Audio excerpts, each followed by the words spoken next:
Welcome to the headlines. I'm Helen Liao. Thank you for joining us.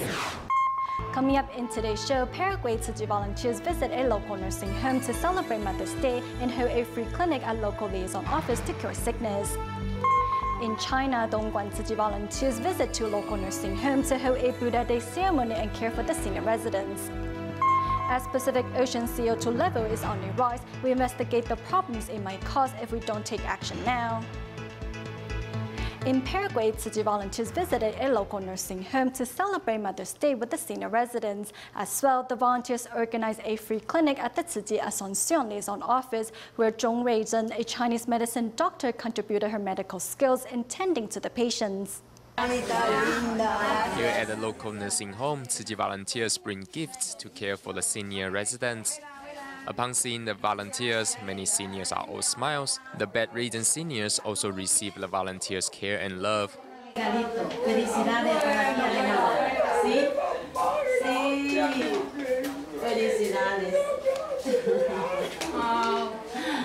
To celebrate Mother's Day in Paraguay, Tzu Chi volunteers in Asuncion visited a local nursing home to bring joy to seniors, clapping their hands to the songs. Some of these elderly even get up to dance with the volunteers.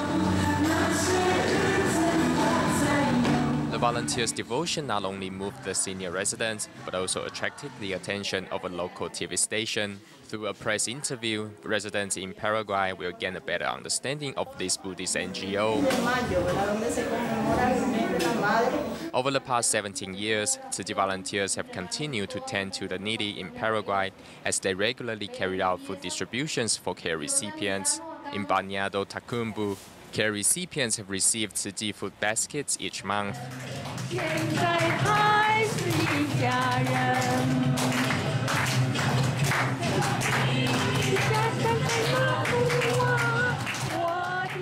Other than aid supplies, Tzu Chi also organizes periodic free clinics at its liaison office.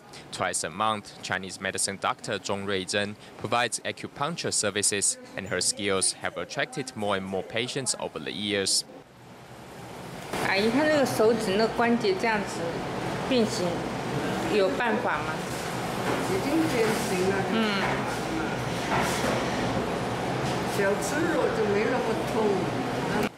At the free clinic, Dr. Zhong not only offers medical care, but also kindly reminds her patients how to take care of their health.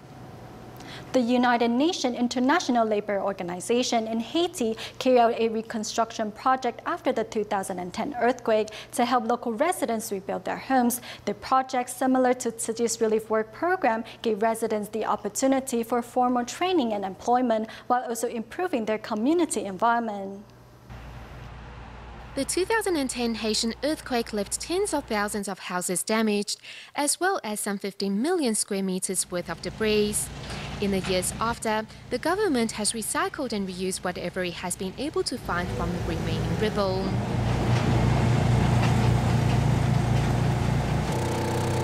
This used to be a large seminary. We had over 10,000 square meters of debris to move away, so we decided to use the stones to pave the roads. And the role of the International Labour Organization in this project is mainly to qualify them to be part of the reconstruction of Haiti. The idea is that we collect the debris, we select it, we crush it, converting it into usable sand, and with that sand we produce pavers. Upon receiving formal training, local residents are able to work right away, guaranteeing them an income of $7 to $9 per day. Of the some 200 workers, 30% are women. Whether for men or women, working in the construction field isn't a problem. We just need to stay focused in maximizing our strength. I am proud of my work. Before there weren't many job opportunities, so we were often ill. This helps us stay fit and also gives us the desire to live on. I am able to make a living and live in a better community. If you want to learn a set of skills, it normally costs money. I thank God for this opportunity provided by ILO. It is just wonderful. The interlocking bricks will be used to pave new roads for villages that are easily influenced by earthquakes. Children must walk this to go to school, to go home. It's quite a hike, and it can be pretty dangerous. Before the reconstruction, every time it rained, this road became all mud. Since we started construction work, its condition has improved. The new road passes by many people's homes. I must thank you for everything you have done here. It is truly tremendous. With new roads and the skills to make ends meet, the future of Haiti's residents looks brighter than ever. In the United States, the United Nations headquarters hosts an annual conference to celebrate Vesak Day, which commemorates the birth, enlightenment, and passing of the Buddha. And this year, Tzu Chi volunteers were invited to attend the conference once again. Today is Vesak, which commemorates the birthday, the enlightenment, and the passing away of the Buddha. Sri Lanka is the host of this year's celebration. We have invited all Buddhist countries to this event and Buddhist organizations. This year, 18 countries, including Sri Lanka, Nepal, and Bangladesh, gathered to celebrate Vesak Day at the UN headquarters in New York. Tzu Chi Foundation also attends the conference as a non-government organization. This time we are the only NGO invited to share our ideals with UN representatives. We do so they can understand more about Buddhism and how with religious teachings, a more peaceful society can be achieved. After the conference, representatives and guests gathered to exchange ideas. Meanwhile, Tzu Chi volunteers set up a beautiful display of the Enlightened One to share with the world. It is as if from another world, so it attracted me. The color, the ambiance, the presence. I never really see a Buddha like this. He's looking at the world as the way it is and wants to see if everything is fine. Like Master Zhenyan says, there's Christmas to commemorate the birth of Jesus. Why isn't there a day to commemorate the birth of the Buddha? However, now we can feel the emergence of Buddhism gaining respect and importance internationally. By spreading Buddhism and Tzu Chi's ideals on the international stage, Tzu Chi volunteers are working to cultivate more like-minded individuals worldwide. In Malaysia, to celebrate the annual Buddhist holiday of Vesak, a float parade was organized by local Buddhists. Tzu Chi volunteers from the Tzu Chi Malacca chapter seized the opportunity to encourage parade goers to avoid littering and practice recycling. 3R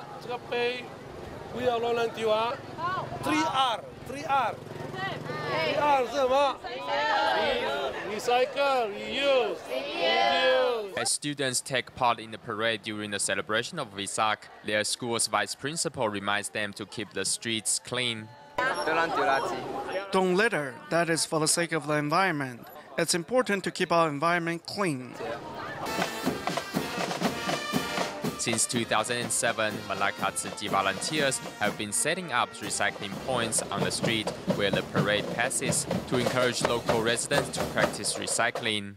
At the end of each parade, there are many recyclables left on the streets. We teach the public how to sort recyclables. Doing recycling is a collective effort. We cannot do it alone.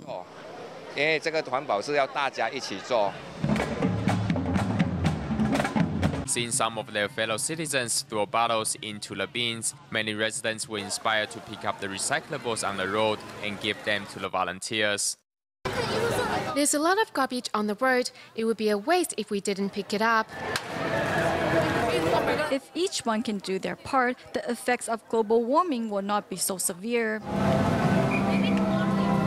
On this occasion of the Vesak festival, Tzu Chi volunteers and local residents come together to keep their environment clean.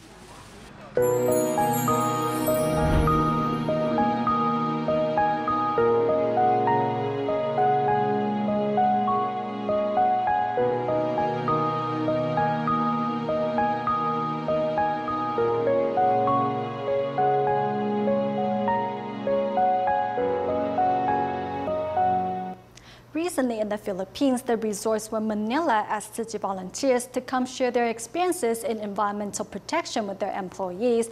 Meanwhile, a recycling volunteer in Malaysia has been using his own house as a temporary recycling point for the past 3 years. Here's more. Here in Malaysia, early in the morning, 59-year-old recycling volunteer Ru Zexiang and his family are out pitching a tent as a temporary recycling point. Ru has done this every month for the past 3 years. 10 years ago, I suffered a stroke. Now I practice recycling as a form of exercise. I'm in good spirits and my body is healthier. Under the energetic volunteers' guidance, recycling has become this community's hobby. The bonds of this neighborhood are also strengthened by it. If I'm at home, I just watch TV all day as I have nothing to do. But here I can help with recycling. Also, we can earn some money to donate to Tzu Chi and help others in the process. Practicing recycling to protect the planet can also be seen in the Philippines. Recently, Resorts World Manila invited Tzu Chi volunteers to help spread conservation ideals in the company. That's the reason why in this project we not only focus the effort of recycling within the business premises, but also to our community, because we'd like to introduce the change of a lifestyle. Besides setting up a recycling point to collect bottles and cans, volunteers also set up a display of products made from recycled materials. We produce an awful lot of garbage, and it's only fair that we've now taken steps to break down our garbage, say what's recyclable, what's not recyclable, and then offer it to those people who can actually use these to benefit the community. So it's a great day, a great pledge. It's a start. We can do an awful lot more, and I'm hoping a lot more people can follow the example we've started. In turning garbage into gold and gold into caring for others, protecting the planet starts from a lifestyle change in you and me. In China's Guangdong province, Dongguan Tzu Chi volunteers recently arrived at the new location of the Tanzhou nursing home to care for senior residents. Meanwhile, the volunteers also brought the Buddha Day ceremony to senior residents at the Qingxi new nursing home. This is the scene at the Qingxi nursing home in Dongguan City. Today, Tzu Chi volunteers are bringing the Buddha Day ceremony to the senior residents here. Under the guidance of Tzu Chi volunteers, many seniors happily joined the ceremony.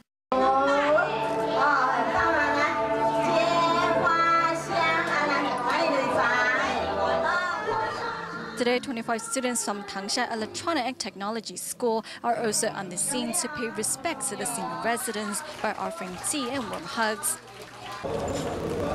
Meanwhile, at the new location of the Tanzhou nursing home, Tzu Chi volunteers attentively give each senior a foot bath and care for them just like their own parents. One of the seniors said he was very happy that we came to help him. We were very happy too and treated him just like my own parents. Today, volunteer Luo Miaoyan is accompanied by her daughter, who says that it has been 3 years since she first visited the nursing home and was surprised that all of the seniors still remember her. Time flies. I first came here 3 years ago.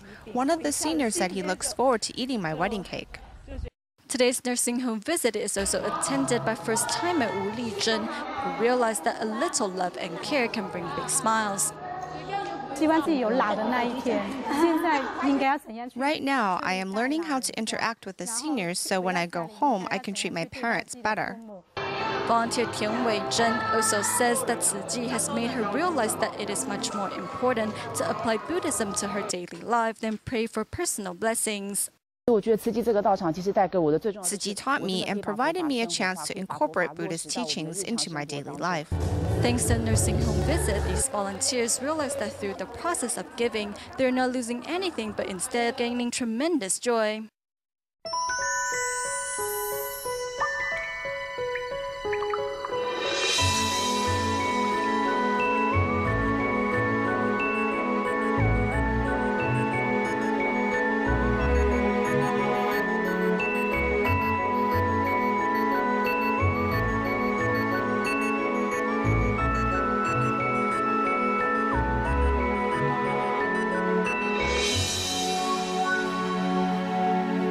Since 1958, CO2 levels have been rising steadily worldwide. Taiwan's National Central University has been conducting its own research to monitor the Pacific Ocean CO2 level and has detected readings exceeding 400 ppm in industrial areas. No matter how high these numbers soar, if we don't take action now, it is our children and their children who will reap the seeds we sow. This is a typical freighter docked at the port of Taipei. However, it is more than meets the eye. An air collector is attached to the bow, while a GPS antenna is positioned here. Inside is machinery that analyzes carbon dioxide levels. The flow rate is 1 liter per minute.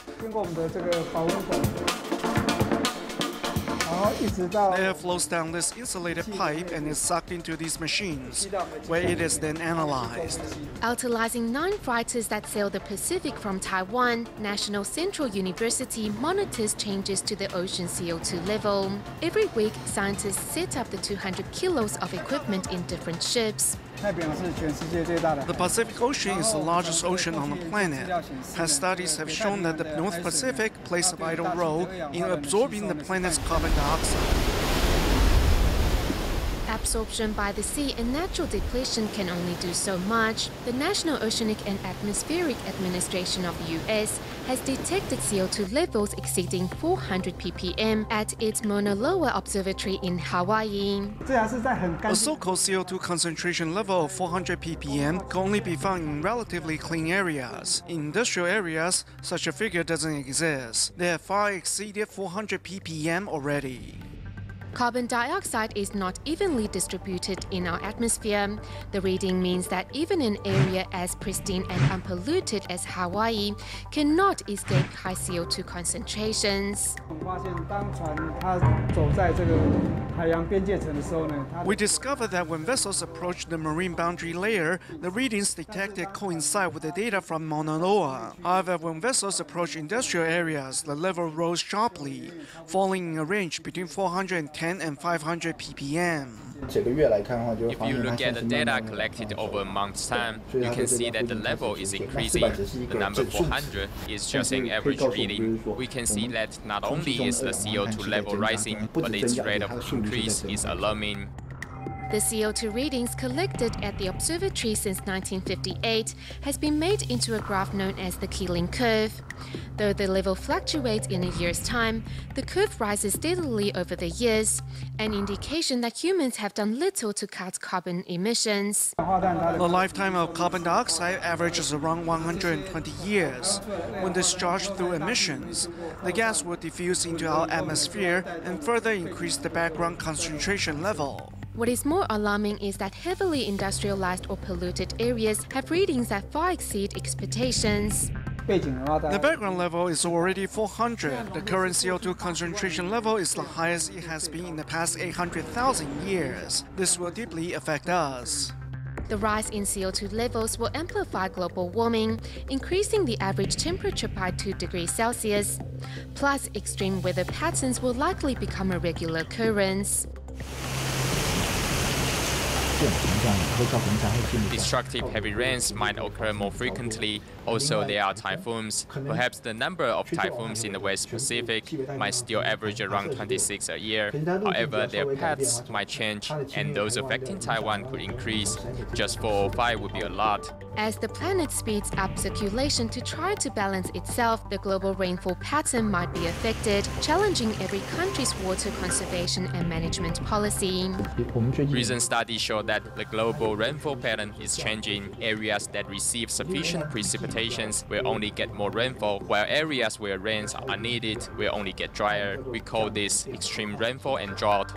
The average life of CO2 is longer than that of an average human. Unable to solve the problem at its root, humans can only adapt to the climate change. However, if we do not take action, it is our children and their children who will inherit this unwanted heirloom.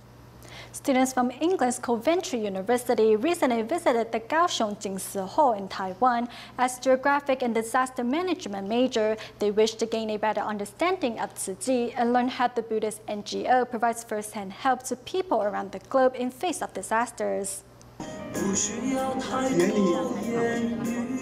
Today, 24 students from England's Coventry University are here at the Kaohsiung Jingsi Hall to learn more about the Buddhist NGO and how it assists disaster survivors on the path to recovery. I think today's program has been amazing. We've been able to see the houses where they were rehoused into, which I think is astonishing, how they were rehoused so quickly. Upon learning of Tzu Chi's relief work program and how the NGO strives to provide first-hand help to disaster victims, these students expressed their amazement. Each of the people who work in the organization population is not restricted. You have the very old people, you have the young people. They're able to blend everybody together. That compassion is there, that kindness is there, that love is there, that unity is there, and I find it very, very impressive. Accompanied by their professor Chen Yongfang, who is a native Taiwanese, these students travel from England to Taiwan. Professor Chen says compared to England, Taiwan endures many more natural disasters. In fact, 70% of the population in Taiwan have experienced 3 different types of disasters in their lifetime. I once asked my students how many of them experienced an earthquake in the past, and most of them said never. Thanks to this visit, these students gain a better understanding of how Taiwan endures natural disasters and also how Tzu Chi works to help those in need around the globe. In our next report, we go to Spoleto, located in the Italian province of Perugia. 1,000 years ago, Spoleto was a major political center in Europe, and today tourists can still see the remains of past glory in the city's church and fortress, as well as its well-preserved streets and rich architecture. We are here at the Italian medieval town of Spoleto. Here you see the city's walls, which were constructed from layers of quarried stone. And over at the town's church, we see a similar flavor on display. With uneven hewn walls and an empty interior, this church is worlds apart from some of Europe's other majestic cathedrals. In fact, only the decorated arches and pillars that remain show that this was once a place of worship. The church and the town of Spoleto are some 1,500 years old, and in that time have not only changed hands countless times, but been destroyed and rebuilt from the ground up. Through it all, the carvings and religious icons have silently watched on, a testament to the staying power of the town and its legacy. The city was declared a World Heritage Site in 2011. With a history that stretches back to Roman times, it is no surprise that Italy has the most heritage sites of any country in the world. Without the Lombards, one could perhaps say there would be no Spoleto. Located on a hill and with all its moats, it was an easily defended city. Thus, the city grew in size and power. In it, one can find influences from throughout the ages. The Roman Empire, Christian civilization, Byzantine civilization, as well as Norman influence from Northern Europe. All of these influences can be found mixed and scattered throughout the city. So for example, its Gothic architecture, which emphasized spires and abundant carvings, as well as flying buttresses and stained glass windows. Spoleto owes much of its past glory to the Lombards, who originally came from Northern Europe and turned the city into a political center for the region. Lying 126 kilometers outside of Rome, we spent 2 hours driving to witness the remains of a city that once shook Europe. Walking among the twisted streets, one can almost see the many different groups of people that once lived here and called the city their home. Although Europe has many medieval cities like this, Spoleto was chosen as a UNESCO heritage site, not only for its cultural and architectural heritage, but for how much of its past 1,500 years of history can be still seen today. We go back to Taiwan at the end of the show. As one of their tests before graduation, students at Tzu Chi children's class in Yilan visited care recipients' home to help them clean up their living surroundings. The students said although it was tiring, they were happy to help. We will leave you with these images. Thank you for watching Dai Headlines. Goodbye.